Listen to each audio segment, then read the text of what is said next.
What's up, everybody?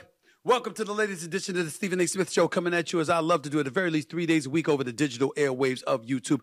This special episode simply because it's not the typical Monday, Wednesday, or Friday show. This is coming to you on a Thursday in the immediate aftermath of Game 3 in the NBA Finals between the Dallas Mavericks and the Boston Celtics, where the Boston Celtics took a commanding 3-0 series lead. One win away, they are now, from an NBA championship. They're 18th, which would obviously surpass the Los Angeles Lakers because both of them are tied all time, 17 NBA championships. This would be the 18th for Boston if indeed they close out Game 4 Friday night in Dallas at American Airlines Center. Listen, there's a lot to get into here. Before we do any of that, let's get to the logistics. Ultimately, 156 teams in NBA history have trailed 3-0 in a playoff series. 14 of those times it has happened in an NBA Finals. No team has ever overcome an 0-3 deficit to win a playoff series or an NBA Finals series in the history of the National Basketball Association. It is that deep. It goes that deep. So needless to say, it appears to be a foregone conclusion that the Dallas Mavericks will ultimately come back from this. They'll be able to save face and be able to derail the Boston Celtics from winning the championship. It just hasn't happened. There's no reason to believe it now. By the way, before I get into anything any further, just want to take a moment to thank my audience, my subscribers, my followers. We've now eclipsed 703,000 subscribers, so keep the love coming. I'm going to keep on coming. Remember, we're also heard on iHeartRadio, so let's not forget that to give them some love. iHeartRadio, not just YouTube, but iHeartRadio as well. And so, again, to all the followers and the supporters out there, really, really thank y'all. Really, really appreciate it. I want to say this, getting to these NBA Finals. Changing scenery meant absolutely nothing to the Dallas Mavericks. They trailed by 21, by the way, before ultimately succumbing to the Boston Celtics 106-99.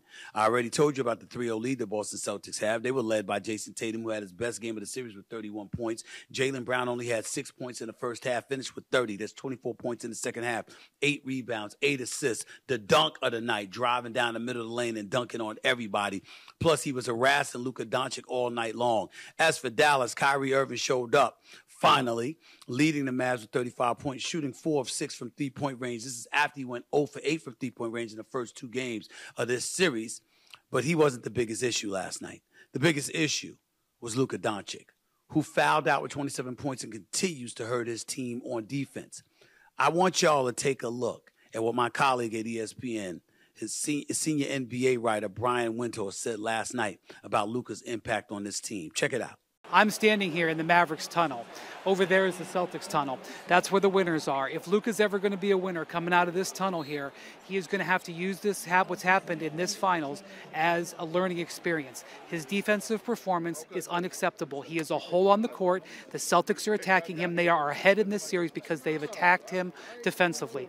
And you've got a situation here where Luka is complaining about the officiating. They have begged him. They have talked with him. They have pleaded with him. He is costing his team because of how he treats the officials. He's a brilliant player. He does so many things well. They are here because of how he did.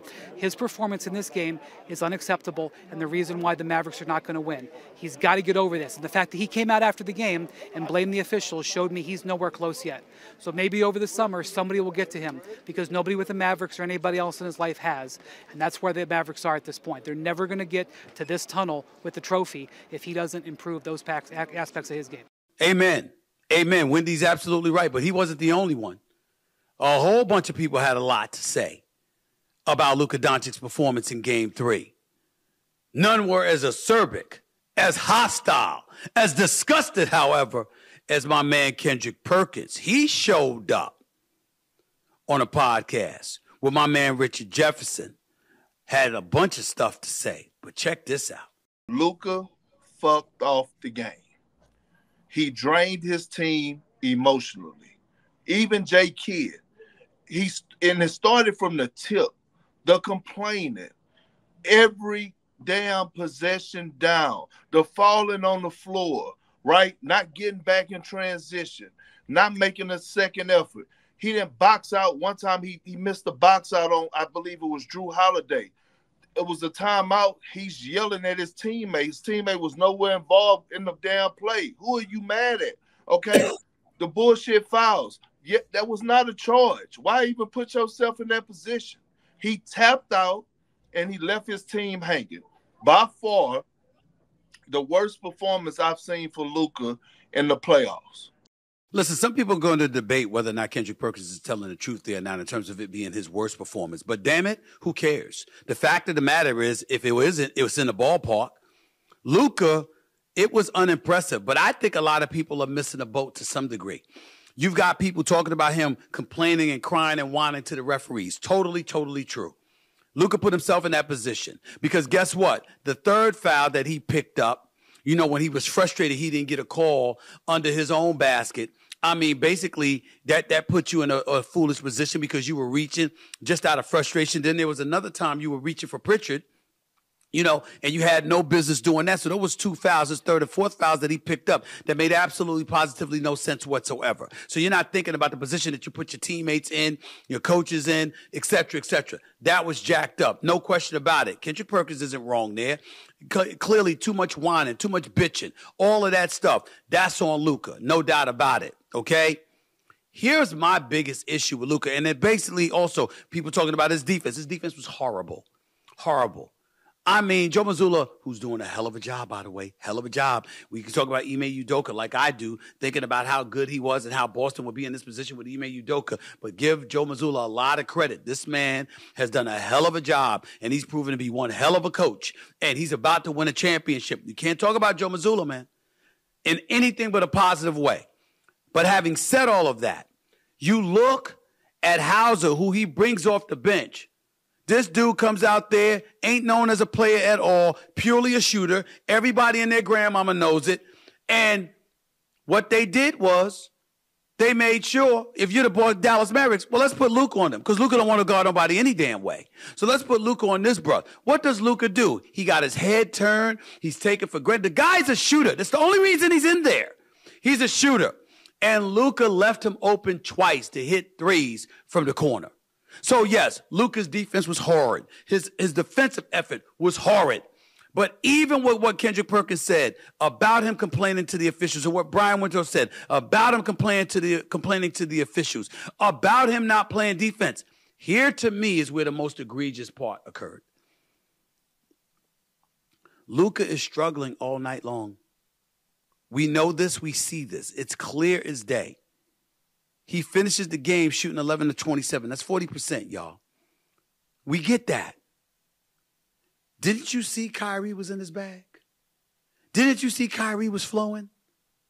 Why are you holding the ball? Why are you dribbling 10,000 times? I know that's what you do normally. I know you're a ball hog. I get that part. We understand that about Luka. But my point is that Kyrie Irving was somebody you believed in. You should believe in, even though he showed up and really didn't show up in games 1 and 2. Kyrie came out aggressive, looking for a shot, attacking the basket. The brother went from going 0 for 8 from three-point range in the first 2 games to sitting up there and hitting 4 of 6 from three-point range yesterday, including a couple of, I think it was 3 in the first half. He's in his bag, especially in the second half when Boston goes up 21 because Tatum and Brown is putting on the show, and Boston's ball movement is big time. Their spacing is great. Their effort on the defensive end of the floor, their ability to switch, everything. I mean, you got to sit up there and see this. It was impressive. But Kyrie is getting to his spots, and he's getting to the hole at will. And on top of it all, he's getting to the free throw line. Why are you holding the freaking ball, Luka? Give up the damn ball. Luka didn't do that. He was forcing the issue, and he was building his own frustration. And Boston played right into his hands because you know what they did? See, ladies and gentlemen, here's the thing. When you are a spectacular offensive talent, here's what happens to you sometimes.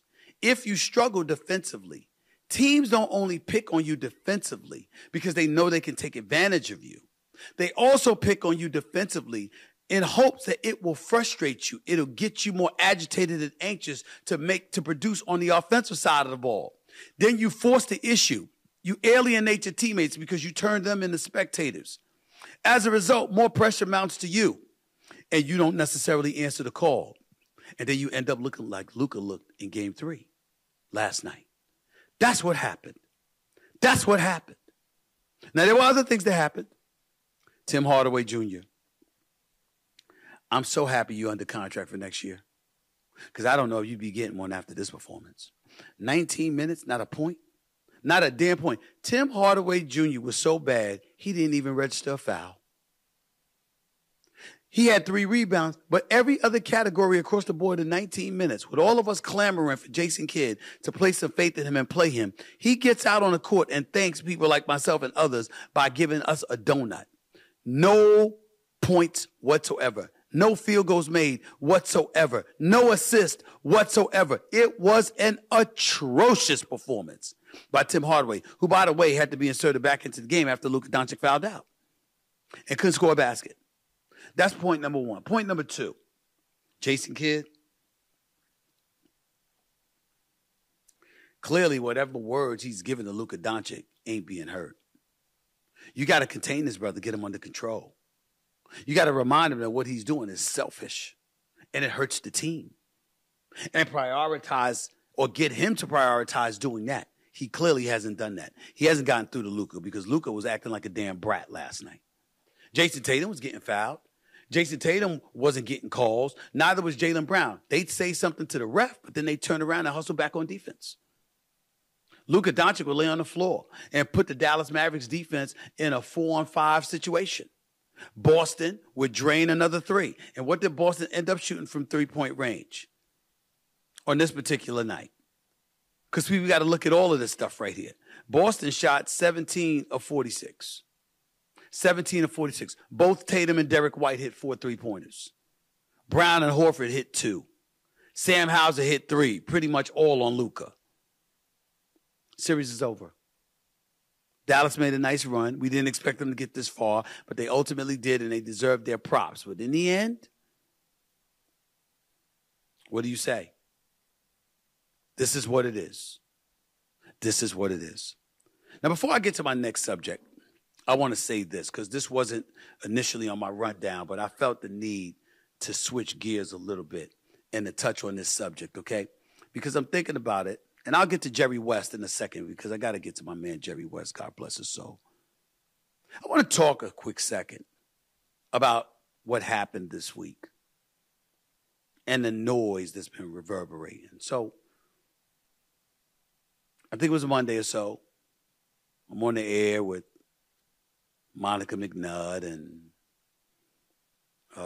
ultimately the next day it was her and Chiney Ogwumike, and then after that it was Janae Ogwumike and Andrea Carter.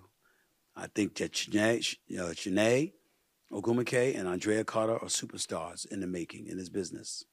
They do an incredible job, and I love them both, and I'm so proud of them both. And Monica McNutt does a hell of a job, too. And by the way, there was a typo earlier this week about me calling her my former colleague. That is far from the truth. Monica McNutt has a very bright future for ESPN as well. She should. But the noise that was being made disgusted me. Because one of the things that I keep trying to say to people is I have no problem with people's opinions. I have no problem with people's criticisms. Just make sure that it's contextualized properly. If I'm arguing about something, don't say I was arguing about something else. That's all I ask. Hold me accountable for what I actually say, not what you think, not what you're speculating about, what I actually say. The subject matter was Caitlin Clark. And you got people out there like Andrea Carter and Janae and others talking about merit, merit, merit. And Monica McNutt to a lesser degree, merit, merit, merit. And how Team USA and the WNBA and all of these folks shouldn't be thinking about marketing and it's about what's going to be unfair to the other ladies, blah, blah, blah, blah, blah.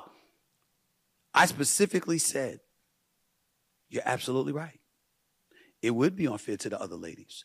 There's not a single person that deserves to be taken off of Team USA in favor of Caitlin Clark. I specifically said, if we're talking strictly basketball, no argument.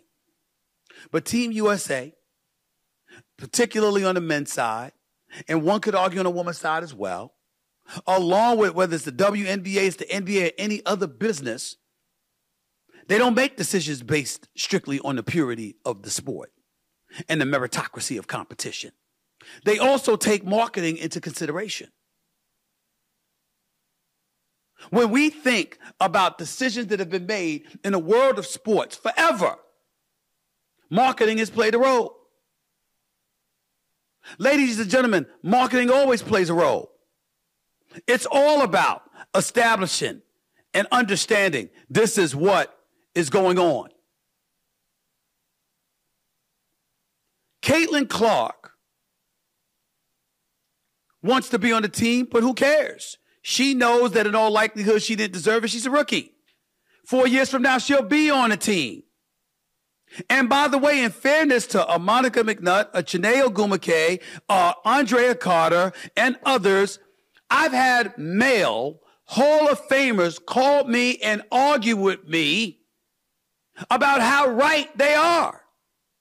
They've said, respectfully, we love Caitlin Clark. We think she's going to be a superstar. We wish her nothing but the best. But to hell with her when you're competing against her. Try to destroy her every chance you get when you get on the court with her. Try to be better than her in every category. All true. None of it addresses my point. My point is, she's the golden goose. You have been clamoring for attention. You've been clamoring for more cachet, fair and equitable treatment, chartered jets, weight room facilities, dollars, marketing opportunities, etc., etc., etc. We've seen the ladies in collegiate sports capitalize off of NIL and the transfer portal. We anticipate that more is coming down the pike for the ladies in the professional ranks in terms of marketing opportunities. You see it all.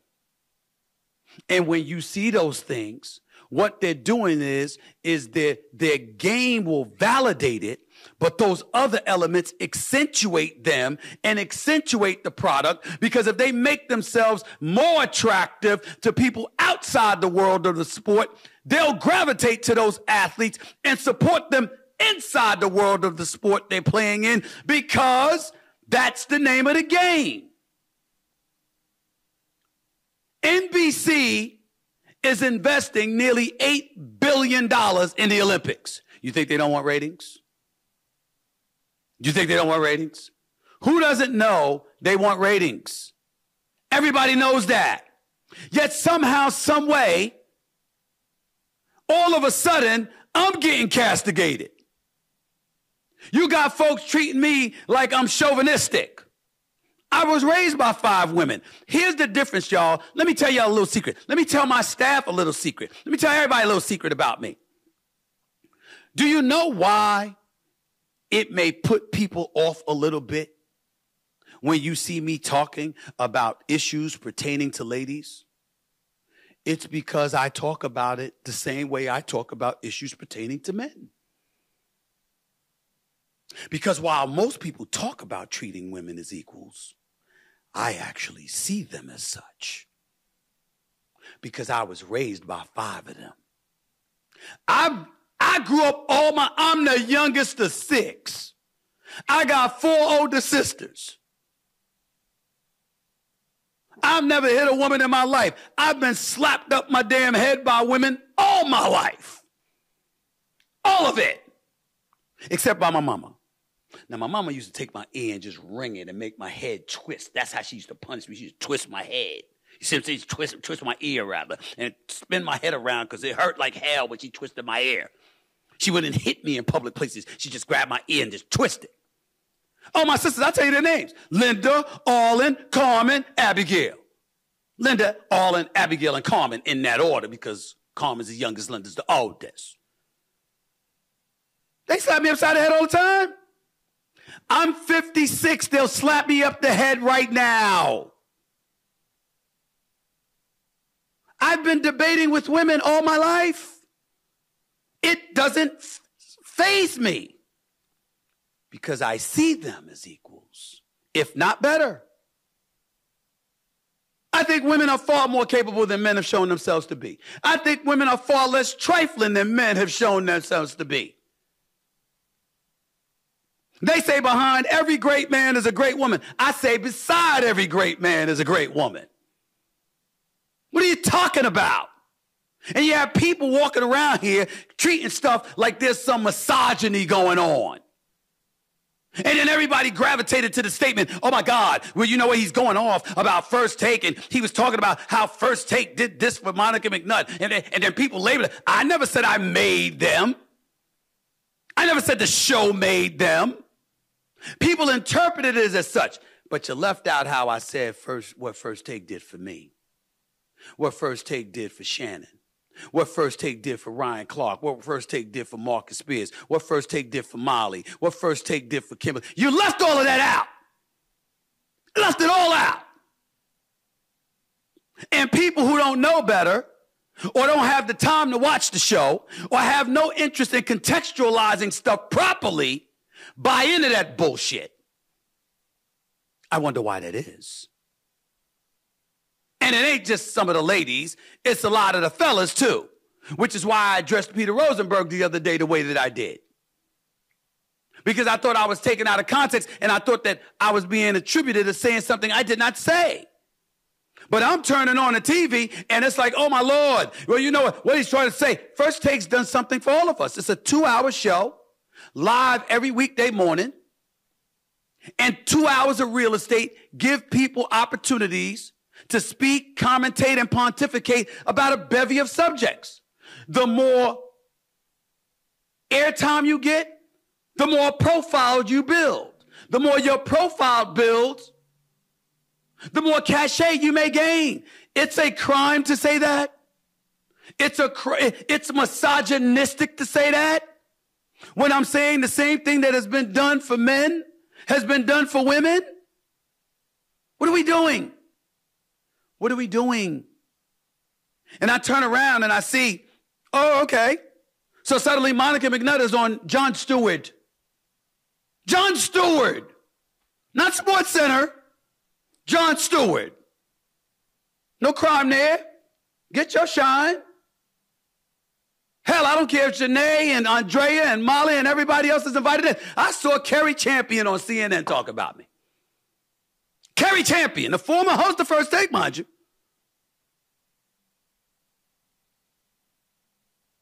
Ain't throwing no shade on her. She's entitled to her opinion. Jamel Hill, of course. I mean, the names just come flocking out. And I'm not accusing anybody of doing anything wrong. I'm simply saying the issue is about marketing versus basketball. The merits of playing basketball compared to the merits of bringing marketing into the equation to influence potential decisions. Team USA feels one way. The WNBA feels the one way. The ladies on the squad are going to feel one way. Somebody else is going to feel the other. And then I love how I see, the emotions dripping everywhere from these folks that were going to be on the team. Men have been left off of teams in the past. Is there any greater crime in Olympic history than Isaiah Thomas being denied a roster spot on the original Dream Team in 1992? Is there a greater crime? Is there a greater crime? We all know he deserved to be on there. I'm not saying it's right. I'm saying it happens. Women have received unfair treatment for centuries. So have men. Don't get me started with black men and how black men are treated. I'm not saying it's right. I'm saying it's reality. And in the end, if you told me that somebody has to get messed over for a spot on the Olympic team, so collectively they can all get paid more and they can all get a greater cachet and they can all get greater shine, I'm good with that. If you disagree, you disagree. But it should not be accusations of misogyny or chauvinism or anything like that. We're talking sports. We're talking marketing. We're talking business. You agree or disagree. That is the merit of the issue. Nothing more And we will continue to do that on this show. And a matter of fact, I got one better. Because, see, I noticed the problem. Especially when it comes to me. Anytime I say something, anytime it involves the opposite sex, it's always some debate. Ladies, I'm running from no one. You are more than welcome to come on the show and challenge me about an opinion I've had. I don't care if it's Jamel Hill. I don't care if it's Kerry Champion. I don't care if it's Monica, who's been on this show before and was invited this week. I don't care if it's Andrea Carter, who was invited and did show up on the show this week. I don't care if it's Janae Ogumake, who has been on this show, or any of the ladies out there. Because you know something, ladies? I value your opinion. And I don't mind disagreeing. Because I respect you enough to hear your opinion. Which is more than I can say for some of these fake-ass people out here that act like they support you, but you never hear from them. And you never get an invite from them. You have an invite from me. I have no problem with it whatsoever. I don't give a damn what the issue is. If it's a pertinent, relevant subject and gender issues come into play where some women may feel differently than most men or vice versa, and y'all want to talk about it, Stephen A's right here. Ain't nobody hiding. And I say that with a smile on my face because I welcome it, because I like doing that. You know why? Because those 5 women that I told you raised me, we've been having those kind of discussions all my life. All my life. I love it. The only time in my life, and I'll move on after this, the only time in my life I've ever been petrified of talking to women is when they had me come on The View years ago. Tiger Woods had gotten busted by his wife. And remember when she whipped his ass? Now, I know he didn't admit she whipped his ass, but damn it, he was bruised. He showed up in those police photos. Remember, he was bruised up? That was the wife kicking his ass. That's what that was about. We all know that, right? We all know that. It was funny to us. We laughed about it. You got busted. You got busted. The wife put it on him, okay? And next thing you know, he was in the police blotters, right? I had already had a scheduled guest appearance on The View. And I had to show up the next day. I think this was like 2009, 2010.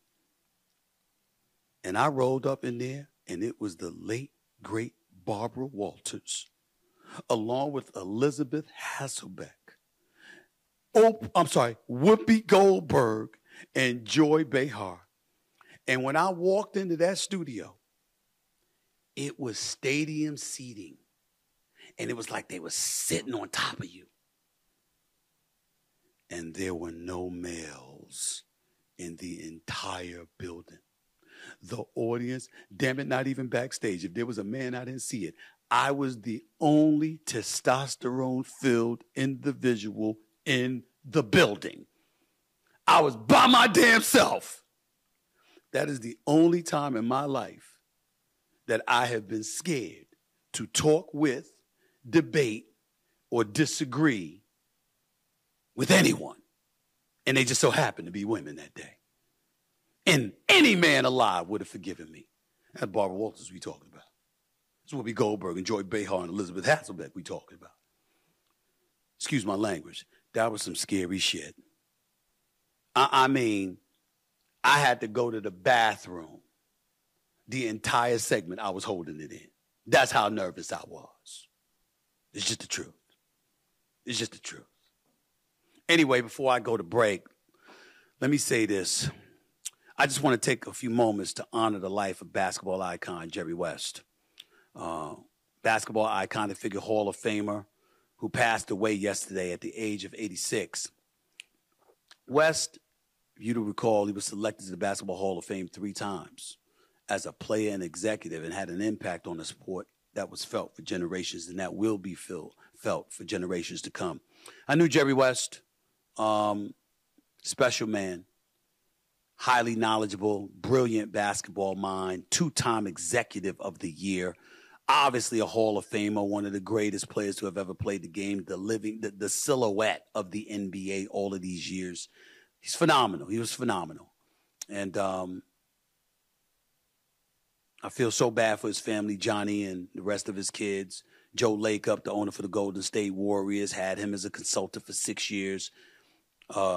He was the one that pushed him. They were once upon a time, they were going to trade Klay Thompson. Jerry West stopped that. He also assisted in them acquiring Kevin Durant from Golden State. We know what he did to help the Clippers. We also know that one of the greatest moves he ever made was when he departed from the Los Angeles Lakers and ultimately became an executive overseeing the Memphis Grizzlies, at which time he was the one that plucked Hubie Brown out of retirement that had been gone for more than a decade and inserted him as the head coach. And Hubie Brown helped build the Memphis franchise into relevancy. That's who Jerry West is. A special, special individual who will be sorely missed by all and any who knows anything about the game of basketball. Before I get on out of here, I just want to share this with you. Upon hearing the news of his passing, Michael Jordan reached out personally and sent this statement to me about Jerry West. Quote, "I am so deeply saddened at the news of Jerry's passing. He was truly a friend and a mentor, like an older brother to me. I valued his friendship and knowledge. I admired his basketball insights, and he and I shared many similarities to how we approach the game. He will be forever missed. Rest in peace. Logo." There you have it. You hear from Michael Jordan. What the hell more do you need to hear from me? Coming up, we'll talk boxing as 2 big fights are taking place this weekend in Vegas. We'll talk about that for sure. But first, the Lakers have their eye now on the one and only J.J. Redick. Again. And he's getting ready for another round of meetings about the head coaching position. More on that and then some in a minute. You're watching The Stephen A. Smith Show right here over the digital airways of YouTube. And, of course, you are listening on iHeartRadio as well. Don't touch that dial. Back with more in a moment.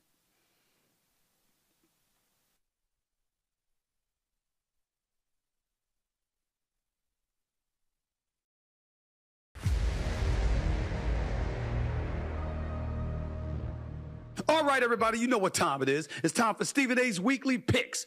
If you're a sports fanatic like me, then you can't just watch all the games. You need to be a part of it, too. So how do I do that? I play Prize Picks, of course. That's what the hell I do. Prize Picks is a skill-based, real money daily fantasy sports game where you select 2 or 3 or even up to 6 players and choose if they'll have more or less than their projected in-game stats, okay? It takes less than 60 seconds to make your picks and put you right in the middle of the game time action, which we know this is all about. That's what we love, right? Pick the stats of all your favorite players. Kyrie, Ohtani, damn it, even Rory McIlroy, okay? This is where we're going. And if you go to prizepicks.com right now and use promo code SAS, you'll receive a 100% deposit bonus up to $100. $100. You heard me. So go to prizepicks.com right now. Type in my initials SAS for a first-time deposit match up to $100. Pick more. Pick less. It's really that easy. Today, however, I won't be selecting any players or sports. Oh, no. I want to go off topic for the day, okay? Just off topic, just for the day, all right? That's right. I'll be selecting either more or less than 3.5 times a month. Someone actually comes to me and asks to borrow money. Really? Is this a question? Is this a question? I mean, is it a real question? 3.5 times a month? How about 3.5 times a day? There's always somebody that wants some money. Always somebody that wants some money. Anytime somebody think you got money, all of a sudden everybody's wants becomes their needs. It transitions to a level of urgency. Could you help me? Could you help me? Could you help me? Why you think folks that got a little paper change their numbers? Or if they don't change their numbers, it's hard for them to return phone calls. Or if it's hard for them to return phone calls, guess what else they do? They disappear. They move. They relocate. They do a lot of damn things. You know why? Because people usually want something. And that something is usually money. And everything is a need. Let me tell y'all something. Y'all know, years ago, I had a cousin. It's hard for him to catch me these days. You know? Very, very hard. I'm not going to say his name or anything like that, but he knows what it is. I'm not apologizing for it. I'm not going to dime him out. I got on vacation. I went to the islands. he accidentally just happened to be in the islands, dropping somebody off. When I pulled up, flew into the island for vacation, his ass was in baggage claim. The minute he saw me, suddenly he needed money. You know why he needed money, ladies and gentlemen? You know what the excuse was? He needed new teeth. And right in front of me, do you know what he did? He pulled out whatever the hell was in his mouth. What do they call it? Dentures? I don't know what the hell it is. He ain't been able to find me since. I had $900 in my pocket. I said, how much you need, man? He said, all of it. I just looked at him. I said, here you go. And I gave it all to him. Went to the ATM, put money in my pocket. His ass ain't been able to find me since. And he's blood. And guess what, ladies and gentlemen? If I had my way, he never will find me. How do you do that? How do you do that? People who are slaves to money do stuff like that. That's how it goes. 3.5 times a month, somebody asking me to borrow money. Like I said, sometimes it's 3.5 times a day. At the bare minimum, it's always more than 3.5 times a week. So don't give me that month stuff. The answer to this question, inevitably, is more. Way the hell more. More. No question. Only time I like hearing that word these days, however, is when it comes to prize picks. Because when we say more, what we talk about is more money. Yeah, I like that.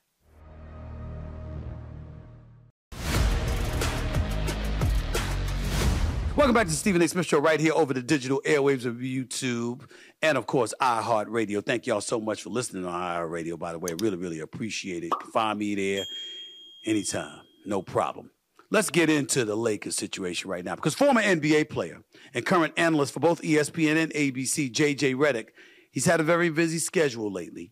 We know he's co-hosting the NBA Finals with Doris Burke and Mike Breen. We know that he's hosting the Mind the Game podcast with the one and only LeBron James. He's got his own podcast, The Old Man and the Three, that he still does, along with a bunch of other stuff. And now, according to ESPN's very own Adrian Wojnarowski, a guest on this show last week, by the way, he's getting ready for another round of interviews this weekend for the Lakers head coaching position. This interview follows news earlier this week of UConn head coach Danny Hurley turning down a 6-year, $70 million offer for the job. Let me say this. I understand it's not the most popular thing to do, but I'm going to do it anyway because, listen, I got to say this. First of all, I'm not rooting against J.J. Redick. He's a colleague of mine. We have a good relationship, the whole bit. If that's what he wants, I want it for him. I'm happy for him if he gets it, okay? Let's get that out the way right now. But I think it's important for me to say this. No matter what happens with J.J. Redick, it doesn't let LeBron James off the hook. LeBron James, ladies and gentlemen, all the noise that's coming down the pike about J.J. Redick, LeBron James is the cause of it. Whether he likes it or not, he instigated this shit. It's on him. Allow me to explain to you why that is. Darvin Ham was on the hot seat. There's class, there's professionalism to take into consideration. Darvin Ham is on the hot seat. LeBron James knows it. Does he wait until the end of the season to start this podcast with J.J. Redick when his man Maverick Carter brought the idea to him? No. Does he wait until Darvin Ham gets fired? No. Does he wait until the off season? No. Does LeBron James need the money? The billionaire LeBron James? No. Does he need the attention? No. No, he doesn't. One could argue, conspiratorially that is, that what LeBron James needed was cover to offset the attention that would inevitably be brought in his direction in the event that J.J. Redick, somebody he wasn't doing a podcast with, ultimately ended up as a candidate for the job. Because you see, by doing this podcast, Ultimately, what do guys do? Ladies and gentlemen, when you want to be a coach in the NBA, you know what you do? If you don't want to be an assistant, you get a television job. J.J. Redick, again, I'm not knocking him one bit, but if he's going to be mad about what I'm saying logically, I'm not revealing any inside information. He certainly didn't tell me this. LeBron didn't tell me this. No player told me this or anything like that. I'm just deducing stuff based off of logic. If he's going to get mad about that, he's got to get over it. Here's the deal. J.J. Redick was coaching his kids. It's a hilarious video of him getting thrown out of a game that he was coaching his son in, and the son ain't even a teenager yet. So let me get this straight. You want to coach a kid. You want to coach like Pop Warner style. You know what I'm saying? But you don't want to coach in the pros? Come on now. Of course he wants to coach. He's unapologetic about that. He's not hiding that from anybody. But why be an assistant coach is getting a few $100,000 and got to answer the head coach, praying and hoping that you'll get the recognition you deserve or get noticed by some owner or some other team's executive and you'll get a job for that one. All you got to do is be on television displaying your knowledge for the game and articulating that on an every game basis. Doc Rivers did it. Mark Jackson did it. Other people did it. Steve Kerr was there. He did it. We've seen a host of people that became head coaches that weren't assistant coaches before they started up. Not to say that Steve Kerr didn't do some of that assistant work in San Antonio or whatever it is, but I'm just saying, you want to get notoriety and position yourself a head coaching job. TV's not a bad route to take. So clearly, that was one of the things. If you're LeBron James, you wouldn't know this. Why is this relevant right now? Because a legitimate argument can be made that all that noise that the Lakers were making about making a big-time offer to Danny Hurley, a reigning two-time defending national champion as a coach, who's universally recognized as the best coach in basketball. One could easily argue that the Lakers never really wanted him, that they were targeting J.J. Redick all along, that this was a scheme propped up, that LeBron James may have played a role in. Because if you really want Danny Hurley, why would you offer him a contract that's paying him $6 million less than the highest paid coach in basketball, which is Steve Kerr or the Greg Popoviches of the world? Why would it be $4 to $5 million less than Eric Spoelstra? Why would it be $3 to $4 million less than Ty Lue? Why would it be $2 million less than Monty Williams in Detroit? If you are the Lakers and you really want to make a big-time offer because you really want to make sure that you get this guy, you don't want him to leave L.A., don't you offer him a contract that makes him the highest paid coach in basketball? Or at least second to no one other than Steve Kerr? Don't you do that? Don't you do that? It's not what the Lakers did. They gave him an offer that the UConn Huskies are about to match. So one could easily argue, deduce, because that's what they're talking about in NBA circles. Not everybody, not most, but some people are saying it. Oh, please, they didn't want Danny Hurley. They just used that as a smokescreen to say we really went after this guy. But what we really want is J.J. Redick because that's what LeBron wants. But LeBron don't want to be seen as the dude that's picking the next head coach. LeBron did that. LeBron, nobody can come close to making such an accusation against LeBron if there's never a podcast with J.J. Redick. But because there was, because this is the guy you chose to talk basketball with. By the way, while your coach Darvin Ham was on the hot seat, that's the shit you pulled in some people's eyes. When they told it to me, I was like, nah, I won't believe that.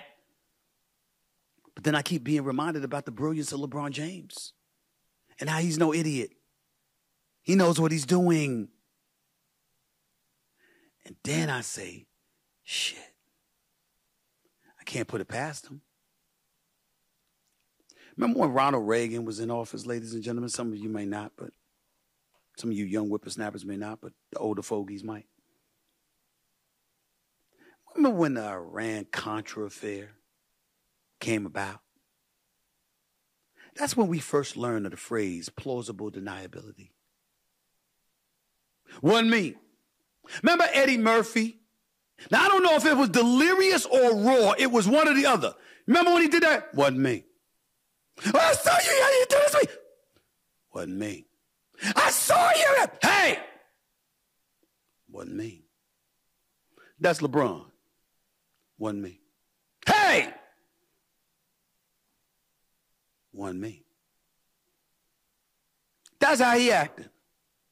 Like his hands are completely clean. He has absolutely, positively nothing to do with this. Nothing. Maybe he didn't. I honestly don't know. But appearances do matter. LeBron is more cognizant than that of anybody. How could he not know that doing a podcast with J.J. Redick while Darvin Ham was on the hot seat, and then J.J. Redick ultimately becoming a prime candidate for the Lakers head coaching job? How could he not know? And who's to say that the Lakers, in all seriousness, is innocent in this as well?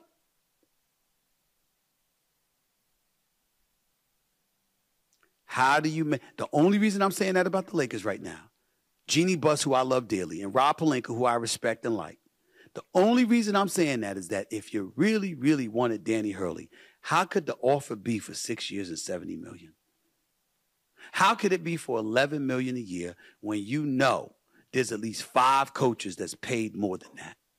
And he's a reigning 2-time defending national champion, universally recognized as the best coach in college basketball. How could you possibly think that that was going to be enough for him to leave Connecticut and go to L.A., where the taxes are more than double, and it's 3,000 miles away from what he calls home? How could you possibly think that? J.J. Redick, I think, deserves to be a candidate. I think Sam Cassell deserves to be a candidate, assistant coach in Boston. I think Mark Jackson deserves to be a candidate. I think Jeff Van Gundy deserves to be a candidate. I think all of those things are true. I think J.J. Redick is going to get offered this job based on how things have fallen out. We shall see. We shall see. Coming up, 2 big fights in Vegas this weekend. Gervonta Davis takes on Frank Martin, and David Benavidez takes on Alexander Volsdik. I'll break down both fights and the larger implications that I don't think people are talking about enough in a minute. You're listening to the Stephen A. Smith Show on iHeartRadio, and you're watching it right here over the digital airwaves of YouTube. Back with the last block of the show in a minute. Now, I just want to take a moment to make sure everyone knows my favorite time of the year is happening right now, y'all. The NBA Finals. It's in full swing. And how do I make them even more exciting than they already are? I play PrizePicks, of course, so I can cash in on all the big game action. You see, PrizePicks is a daily fantasy sports app where you can select 2 or more of your favorite players and then choose more or less on their projected stats for the game. But PrizePicks is not just basketball. No. It has choices for every sports fanatic. You can pick players from the WNBA, the NHL, tennis, or even golf, all in the same entry, okay? I make my picks and submit early, all in less than just 60 seconds, all right? And get this, PrizePicks will match your first deposit of up to $100. All right, I'm going to say that again. PrizePicks will match your first deposit of up to $100. That's right. So go to prizepicks.com and use the code SAS, that's my initials, of course, for a first deposit match of up to $100. That's code SAS when you go to prizepicks.com. Pick more, pick less. Guess what, y'all? It's really, really, really that easy.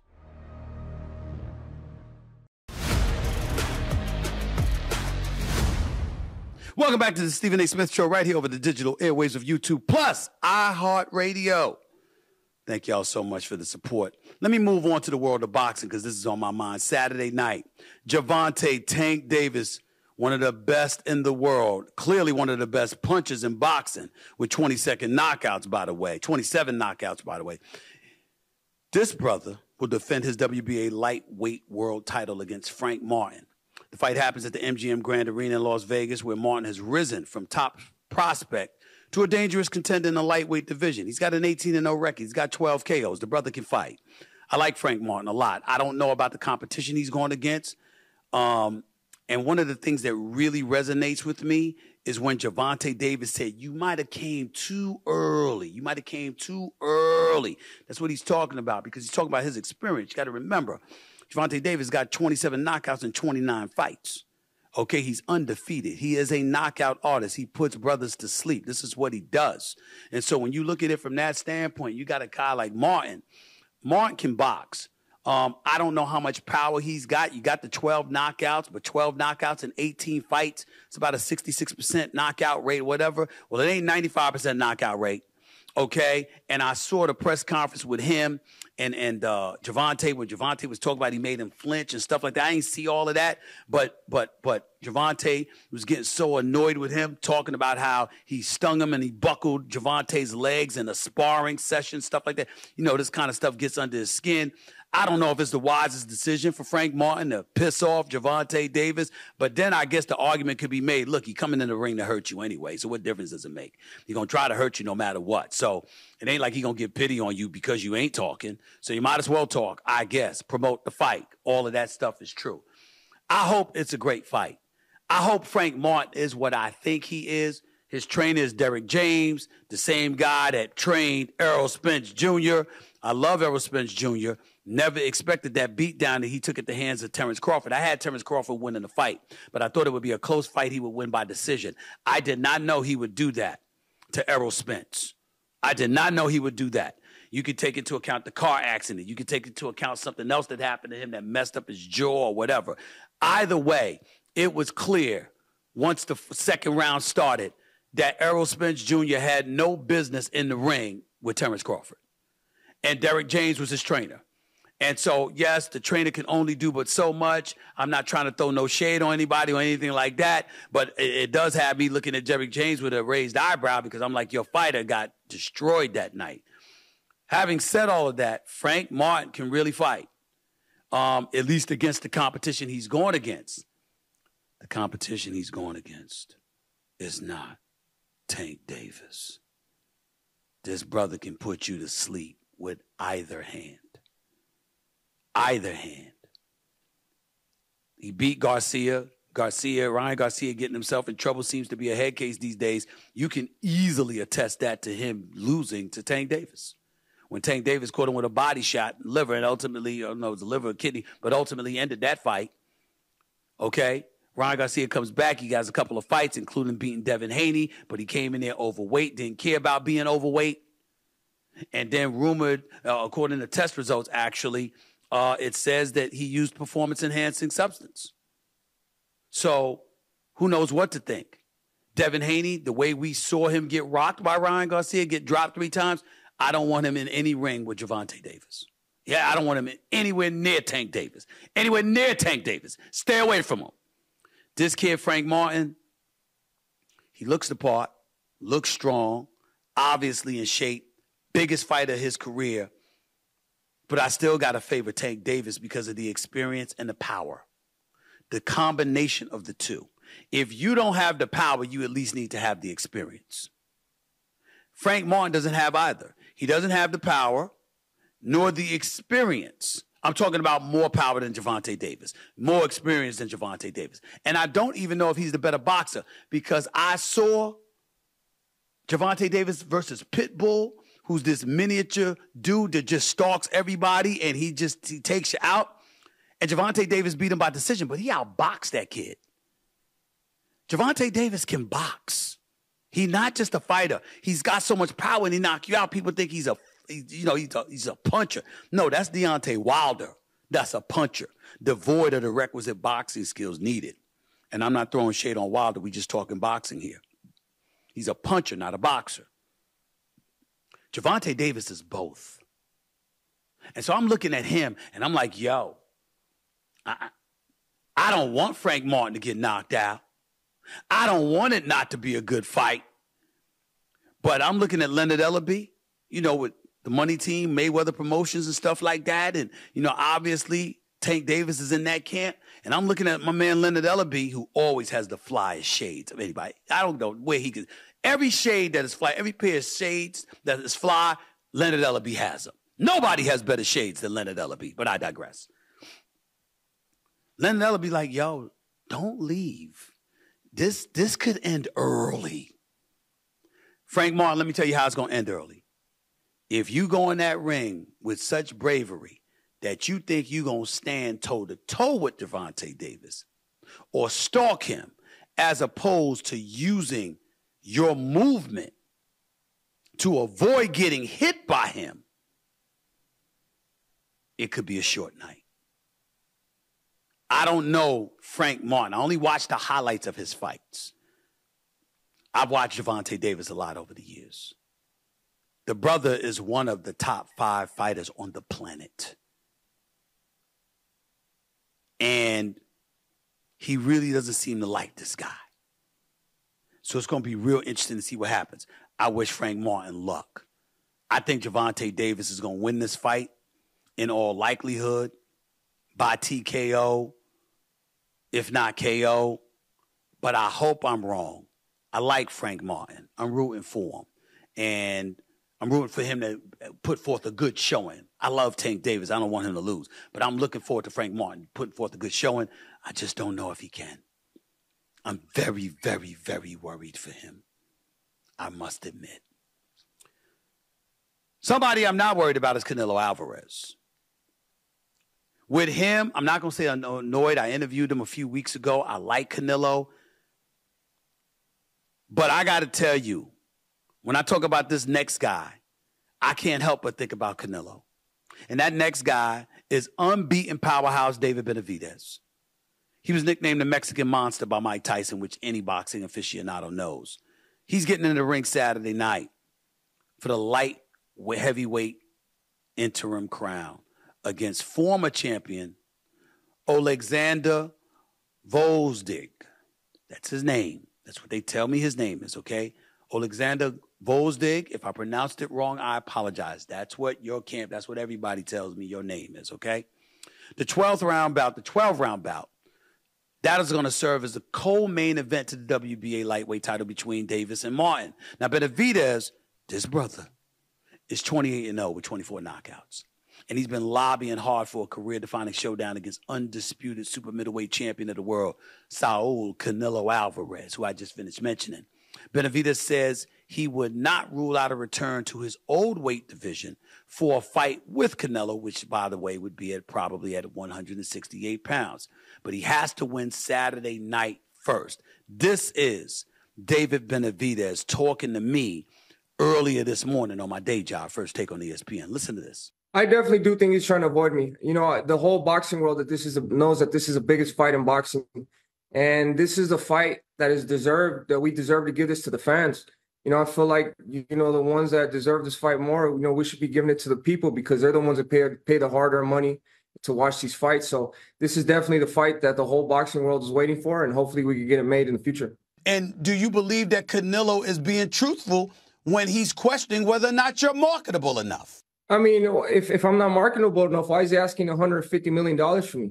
I mean, the whole boxing world, this is the only thing that they want to watch. But for Canelo saying, I only bring 25 pounds in for the fight, I don't have no value, it's just because he's scared. He knows that as soon as I get in the ring with them, all those belts will be leaving with me, you know, and I will defeat Canelo Alvarez and I will become the undisputed champion at 168. So do you believe, let me just be very direct, are you saying that Canelo Alvarez is running from you? Yeah, he definitely is running from me. I think the whole world sees it now. He's running out of excuses, and he's running out of place to hide. And do you believe he's somebody that you would knock out? I definitely do believe in my heart 100%. I can stop Canelo Alvarez. Damn. We've seen many things throughout the years. What we have not seen is Saul Canelo Alvarez in more than 60 fights ever get knocked out. It's never happened. But let me ask y'all this question, rhetorically. When David Benavidez says he will knock out Canelo Alvarez, he will stop Canelo Alvarez, who's willing to bet their money against him? Take your time, I'll wait. Because to bet your money against David Benavidez, what you have to be saying is there's no way in hell he can hurt Canelo Alvarez. With that thick-ass neck of his, I don't blame people for feeling that way, but I got to tell you something. I can't rule out anything with David Benavidez. 28-0, 24 knockouts. Demetrius Andrade at the super middleweight division. The brother was undefeated. The brother can fight. Okay? He can fight. He can fight. So much so that a lot of people avoided him throughout the years. Benavidez stopped him in 6. Corner wouldn't let him come out for the 7th. Beat him up pretty good. And Benavidez was supposed to be the smaller dude. Benavidez is a monster. Mike Tyson's right. The Mexican monster. This brother is spectacular. Spectacular. And I'm going to tell you something else. I like Caleb Plant a lot. If Caleb Plant wasn't so good at evading pressure and evading punches, even though Canelo stopped him and David Benavidez couldn't, he went the distance. He had Caleb Plant hurt. Caleb just moved and got the hell out of the way enough to survive.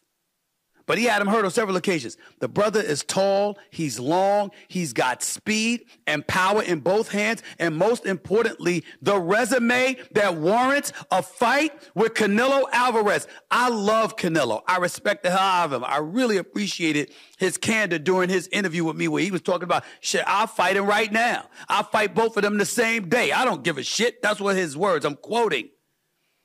But we know he didn't mean it when he said fight him the same day, because that's never going to happen. So you could talk that.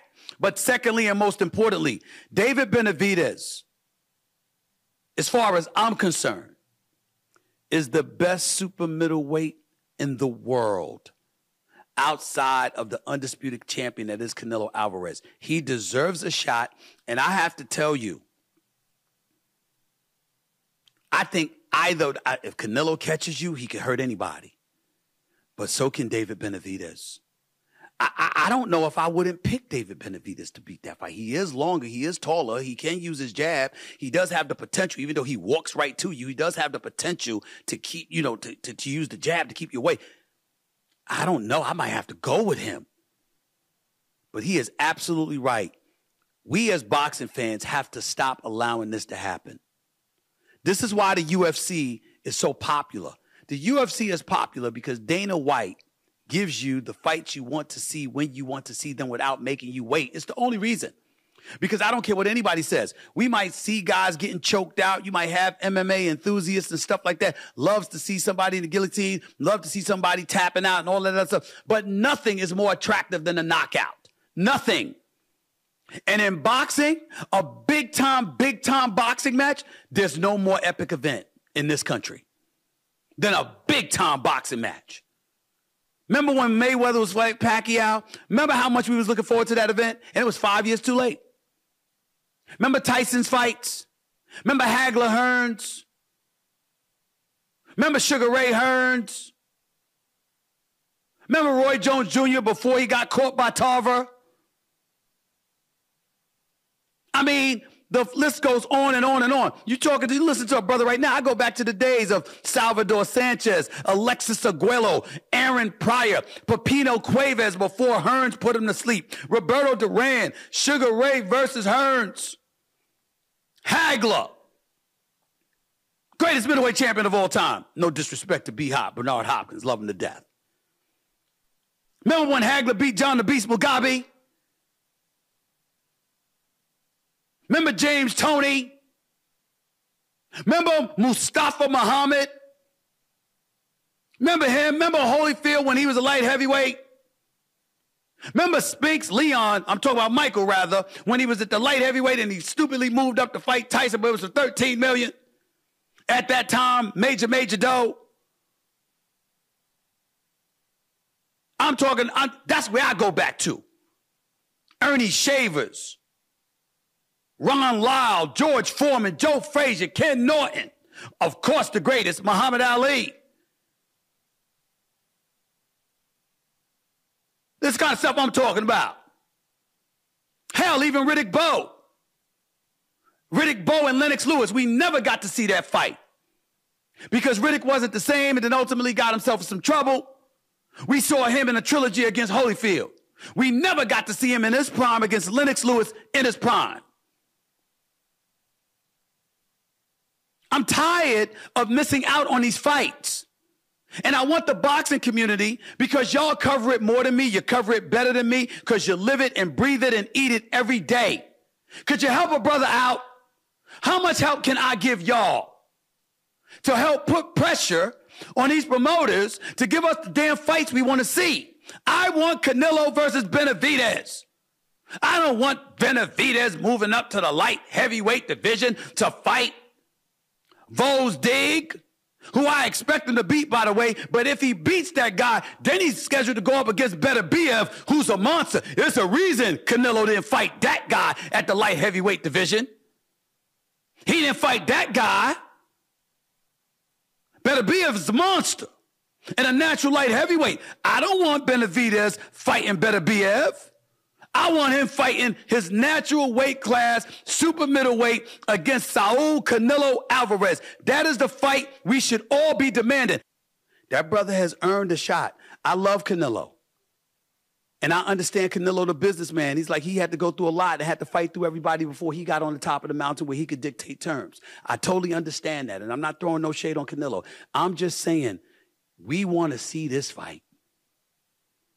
We deserve it. And Canelo, especially if Benavidez handles his business this weekend, Canelo, we deserve to see that fight. I don't want to see Benavidez versus Benavidez until after he fights Canelo. Because fighting Benavidez will take a lot out of him. I want to see him fight Canelo before that fight happens. That's just where I'm at with it, y'all. I'm sorry. I had to get that off my chest. Before I get on out of here for the day, I got these tweets to read to y'all. So let's get right to it, okay? At the coach's desk writes, in a 7-game series, Stephen A., could the best team in a college sport beat the worst team in a professional sport at least once? At least once. It's possible. It shouldn't happen because people are in the pros. Obviously, some of the worst in the pros should be able to beat some of the best in college. But once, if you're a great, great team on a collegiate level and you're a horrific team on a pro level, yeah, you can win a game. I'd say so. At Jacobo Zakay 23, JACOBOZAKAY 23 writes, was the moon landing real or fake? You know why I'm going to say real? And I'm not going to even joke about this. The moon landing was real. Did we ever think we'd have Wi-Fi? Did we ever think we'd have satellite television? Did we ever believe those kind of things? Back in the days, in ancient times, when we were riding on horses or wooden wheels and stuff like that, did we ever think we'd be able to fly 30, 40, 50,000 feet in the air across the globe? Did we ever think we'd be able to do that? Did we ever think that we'd be able to send stuff up into space and have people going up there for a freaking field trip before returning to Earth and talking about how great it was? Guys like 90-year-old plus William Shatner, who played Captain Kirk on Star Trek. We're losing power, Captain. Remember that? This kind of stuff that's going on. So I'm not going to rule out the possibility that something like that could happen. I'm really not going to do that, okay? I hear your question, but I'm just not going to do that, all right? Next up, at Marvs _said_it. Babe Ruth versus Barry Bonds in a home run derby. Who you got? Barry Bonds all day, every day. You know why? Because Barry Bonds went against black and white players. Now, I understand Babe Ruth was barnstorming all over the country, and I get that part. But as far as I'm concerned, those numbers that he has, as great as he was, they're sort of tainted to some degree if you didn't go against black players. That's what I'm talking about. You go against everybody, then I'll give you credit against everybody. You have a select group that you go against, and other groups are ostracized. You ain't getting that kind of credit. Plain and simple. Next up, at Stephen A.I. Smith writes, fear of AI taking your job? I think we should all fear that in the coming ages, because as technology has advanced throughout the years, the human element has been replaced by machines, computers, etc. And society overall has had to adapt on a multitude of occasions. And since the new rage is AI, I think there's no question that that's something that we all have to be concerned about. Protect your brand, own it, make sure you own your name. And if somebody wants to be able to use it, they have to come through you for the purposes of monetization. That's the best thing you could do in preserving your future, because a lot of jobs are going to be replaced by AI in the future. And I don't think anybody's immune to it, me personally. And I find it could be quite stupid, to be quite honest with you, because if machines and computers and stuff like that are replacing humans, are the machines going to go out and patronize products and brands and things of that nature that fuel our economy? Who's spending money? When you go to a store, a supermarket, a restaurant, or anything like that, you need people to spend money. How can people spend money if they have nothing to spend because they're unemployed? This is how you know the devil is alive and well, because it's eradicating human souls everywhere we turn. And machines are running the world and going to continue to do so if these folks have anything to say about it. So I think there's real concern there, and I think we should all pay attention. Last tweet right here, at Mr. Buckworth. Mr. Buckworth, right? Stephen A., my question to you is, if everyone in the world suddenly stopped sneezing forever, how long do you think it would take you to notice? It would take me a while, because I'm really not paying attention to people sneezing. I'm paying attention to whether or not I'm sneezing. It's not like I walk around looking at people and go like, did you sneeze today?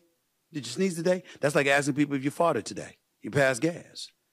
Or did you take a dunk?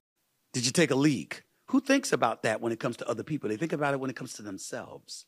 So it would take me a while to notice that I haven't seen anybody sneeze in a while, because I'm really not paying attention on that level. I'm really not giving it that kind of, I'm really not giving it my attention. That's just where I'm at with it. I hope you can appreciate my position.